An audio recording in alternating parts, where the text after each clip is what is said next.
नवनाथ कथासार अध्याय 5 बारा मल्हार वनातील प्रसंग. श्री गणेशाय नमः. हिंगळादेवीचे दर्शन घेऊन तीर्थयात्रेस निघालेले मच्छिंद्रनाथ काही दिवसांनी बारा मल्हार नावाच्या एका विस्तीर्ण अरण्यमय प्रदेशात गेले.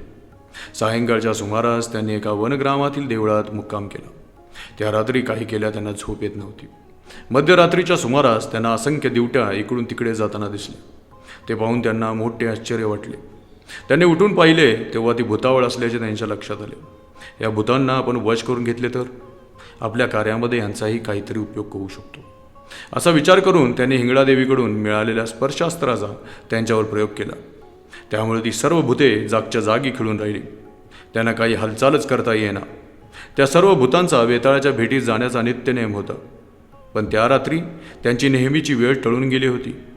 ठरल्या वेळी भूतांचा समुदाय वेताळापाशी जमला तेव्हा त्याला शरभ तीरावरील भूतांची अनुपस्थिती प्रकर्षाने जाणवली. त्याने त्यांच्याविषयी चौकशी केली असता अन्य गणांनी त्यांच्याबद्दल आम्हाला काहीच माहीत नाही असे सांगितले. म्हणून त्यांना शोधून आणण्यासाठी त्याने दुसरी 5-7 भूते पाठवली. ती भूते बारा मल्हाराच्या अरण्यात आली असता शरभ तीरावरील भूते बलहीन अवस्थेत पर्वताप्रमाणे जमिनीस खिळून उभी असलेली दिसली. शोधक भूतांनी या प्रकाराबद्दल त्यांच्याकडे चौकशी केली असता त्याने उत्तर दिले, काय झाले कळत नाही. आम्ही सर्व नेहमीच्या मार्गाने जात होतो. तोच अचानक जमिनीकडे खेचले गेलो आणि आमचे पाय चिटकून राहिले. सुटकेसाठी आम्ही खूप प्रयत्न केले पण पाऊलच टाकता येत नाही. येथे कोणीतरी सिद्धयोगी आले असावेत आणि ही सर्व त्यांचीच करामत असावी असे आम्हाला वाटते. म्हणून तुम्ही गाव वस्तीत जाऊन तपास करा. त्यांच्या माहितीनुसार त्या शोधकगणांनी गुप्त रूपाने सर्वत्र शोध घेतला असता देवळामध्ये विश्रांती घेत असलेले नाथजी त्यांच्या दृष्टीस पडले. त्यांच्या डोक्यावरील जटाभार, कपाळावरील विभूती व शेंदरी टिळा, कानातील मुद्रा, गळ्यातील नाथपंथी आभूषणे व मुखावरील तपश्चर्येचे तेज इत्यादी लक्षणे पाहून आपल्या सोबत्यांना खुंटवून ठेवणारे हेच सिद्ध पुरुष असावेत अशी त्यांची खात्रीच झाली. मग ती भूते मच्छिंद्रनाथांपुढे प्रकट झाली व नम्रपणे म्हणाली, महाराज, आपण या भूतांना विनाकारण कशासाठी अडकवून ठेवले आहे? कृपा करून यांना मुक्त करा. यांना आमच्या प्रमुखाच्या म्हणजेच वेताळाच्या दर्शनात जाऊ द्या.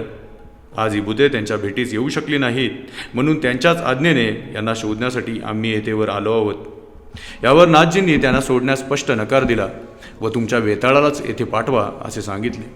तेव्हा हे सिद्ध सहजासहजी जुमानणारे नाहीत हे लक्षात घेऊन ती म्हणाली, महाराज, तुम्ही आमच्या विनंतीचा अवहेर करत आहात. हे बरे नाही. याचे फार वाईट परिणाम होतील.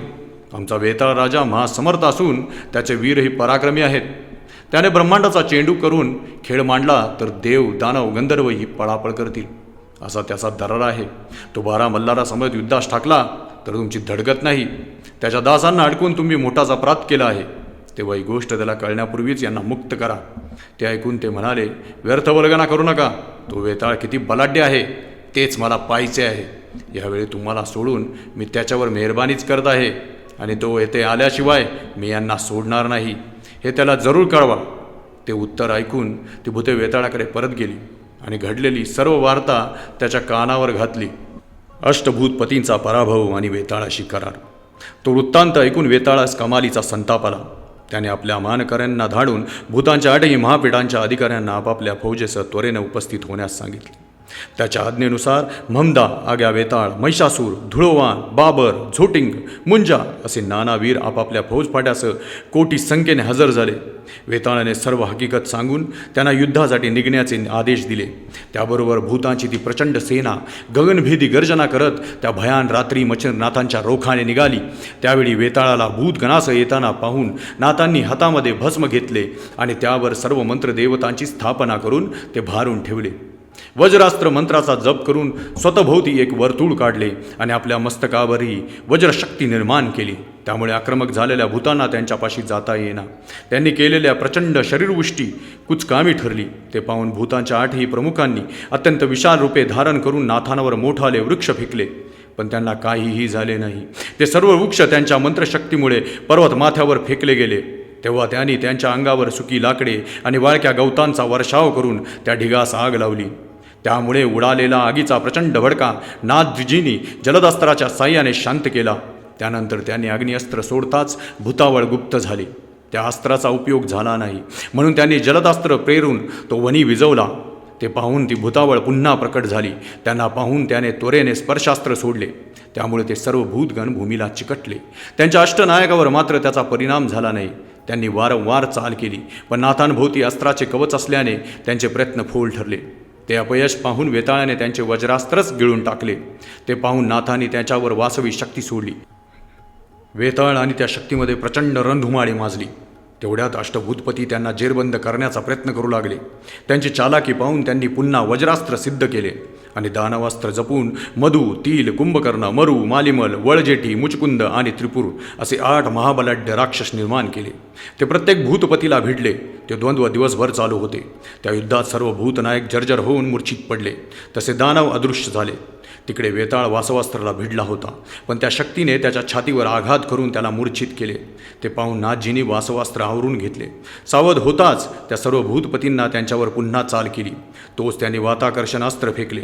त्याच्या प्रभावाने त्यांच्या देहातील वायूचे आकर्षण होऊन त्यांचे सर्व अवयवच आखडले. त्यामुळे देहाचे चलनवलन बंद पडून त्यांना प्राणांतिक यातना होऊ लागल्या. तेव्हा त्या सर्वांनी या जतीसमोर आपले काहीही चालत नाही म्हणून यांना शरण जाऊन प्राणरक्षण करणेच हिताचे आहे असा विचार करून त्यांना त्या क्लेशातून सोडवण्याची विनंती केली.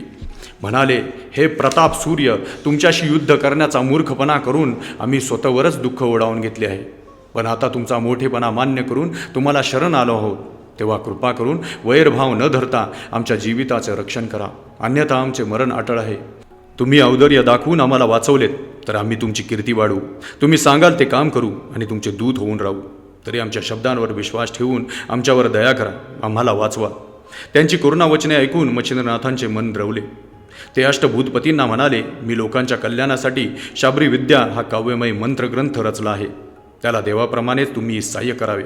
जे कोणी त्यातील मंत्राचा पाठ करतील त्यांचा तो मंत्र तुम्ही सफल केला पाहिजे. मंत्राच्या सिद्धतेचे ग्रहणातील वेळ मी कायम केली असून त्यानुसार कार्यरत राहणे हे तुमचे महत्त्वाचे कार्य असेल. ते सर्वांनी मान्य केल्यावर त्यांनी त्या प्रत्येकाला साधना प्रयोगातील आपली उद्दिष्टे काय असेल तेही नीट समजावून सांगितले. मग त्यांना वाताकर्षण अस्त्रातून सोडवले आणि विभक्तास्त्र कल्पून स्पर्शास्त्राने कुंठवलेले समस्त भूतजात मोकळी केली. मुक्त झाल्यामुळे त्या सर्व भूतांना अत्यानंद झाला होता. नाथांना नमस्कार करून ती त्यांच्या नावाचा जय जयकार करू लागली. त्यांनीही त्या सर्वांना कल्याणप्रद आशीर्वाद दिले. तेव्हा ते 8ही अधिपती आपल्या गणांना नीट बजावून म्हणाले, मच्छिंद्रनाथ, हे आपले प्राणदाते आहेत. त्यांनी लोकोपकारासाठी शाबरी विद्येवर कवित्व केले आहे. आम्ही त्यांना शब्द दिला आहे म्हणून त्यांनी दिलेल्या मंत्राचे पठण करणाऱ्यास तुम्ही न चुकता सहाय्य केले पाहिजे. त्या पाठकाची कार्यसिद्धी व्हावी म्हणून तुम्ही नेहमी दक्ष राहा. या त्यांच्या आज्ञेला सर्व गणांनी उत्स्फूर्त मान्यता दिली. नाथजींनी त्या पिशाच्याकडून आणखी काही अटी मान्य करून घेतल्या. त्यात या युद्धप्रसंगाचे आख्यान जो संग्रही ठेवेल आणि वाचेल त्याला सहाय्य करावे, त्याला त्रास देऊ नये, त्याच्यावरील संकटाचे निवारण करावे, त्याच्या कार्यात विघ्न आणू नये व त्याच्या घरात प्रवेश करू नये ही प्रमुख आट होती. याप्रमाणे त्यांची प्रत्येक गोष्ट मान्य करून ती असंख्य भूते, त्यांचे अधिपती व त्यांचा प्रमुख वेताळ या सर्वांनी त्यांना वंदन केले आणि त्यांची परवानगी घेऊन स्वस्थानी निघून गेले. अध्याय 5 समाप्त.